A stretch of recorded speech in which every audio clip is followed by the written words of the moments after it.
Lady Datu. Jason, anong nakalat mo na namang chismis? Ito nga, mamang. Ay, nako. May chika ako May sa'yo. ganun pa eh. Ay, nako, may chika Kung ako sa'yo. makakala mo may bangs. Oh. Yun nga. Ito kasi, di nagigig siya. May nag-request sa kanya ng maybe this time. Tapos, kailangan may TikTok dance. Oo, pero walang tip. Nahirapan lang siya. Gusto mo bang manawagan? Nanawagan po ako sa Ano mga pangalan? nagdi-demand. Charot. Joke lang.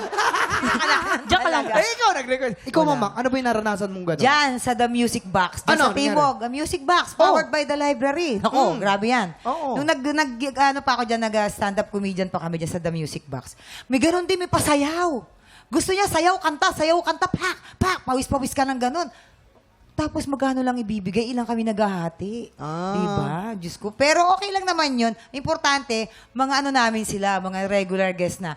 Gabi-gabi namin kasama sa tawanan. Yun na yun. Ay, inang pala na.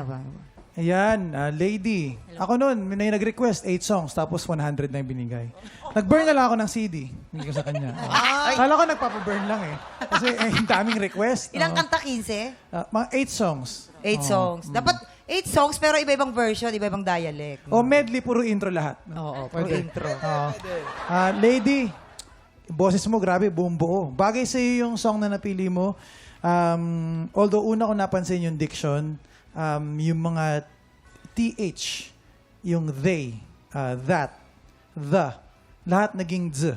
So, siguro, actually yung diction, madali lang yan eh. Makikinig ka na makikinig ng English songs or manood ka ng English movies, films, observe mo paano nila sinasabi yung words. And while doing that, pwedeng mag-focus ka muna sa Tagalog songs kasi sayang yung boses mo. May isa pa ako napansin, konting dagdag lang sa dynamics. Parang for me, all throughout the song, medyo malakas lahat. Tapos humihina ka kung kailan mataas kasi nilalayo mo yung mic. So, minsan yung paglayo ng mic, may purpose yan. Dapat hindi para mag-play safe. Kung hindi, alam mo na hindi mo kayang hinaan, kaya mo nilalayo para pantay pa rin yung lakas. So, yung sa'yo ang nangyayari is tuloy kung saan yung mga climactic parts, yun yung humihina. Tapos yung mga verse, yung hindi pa birit, yun yung malakas lahat. So, para naging baliktad yung effect. So, yun lang. Try to i-work out mo yung part na yun.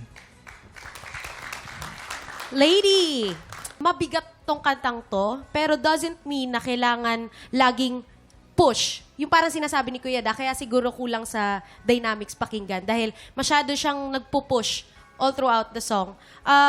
Hinahanap ko lang yung suabe, tunog suabe, yung sass. Yun ang kulang sa'yo, yung pagiging sass ni Shirley Bassey na yung may mga pitik lang. Hindi kailangan lahat din yung mga dulo is nakasustain lahat. Bigyan mo kami ng variation na i-sustain mo tong isa, prolong mo, yung iba naman hindi. Yung mga pitik lang, sexy lang ang pagkakabitaw mo. Pero maganda ang groove mo, yung pag-sway-sway mo sa stage. Gusto ko yung mga galaw mo. Congratulations.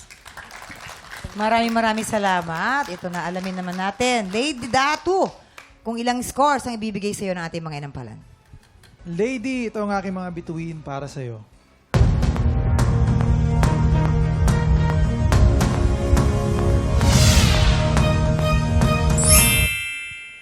Three stars! Lady, ang bituin na binigay ko sa iyo ay...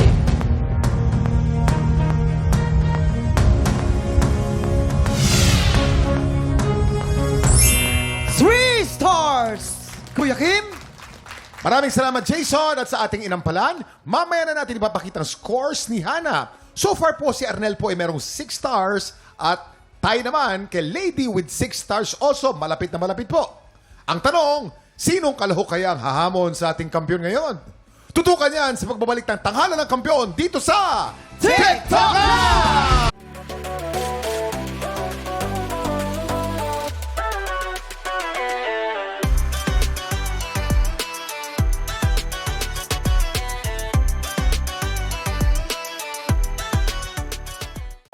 Tropa, pinanood mo hanggang sa dulo itong video na to, very good ka! For more happy time, watch more TikTok Lock videos on our official social media pages and subscribe to GMA Network official YouTube channel.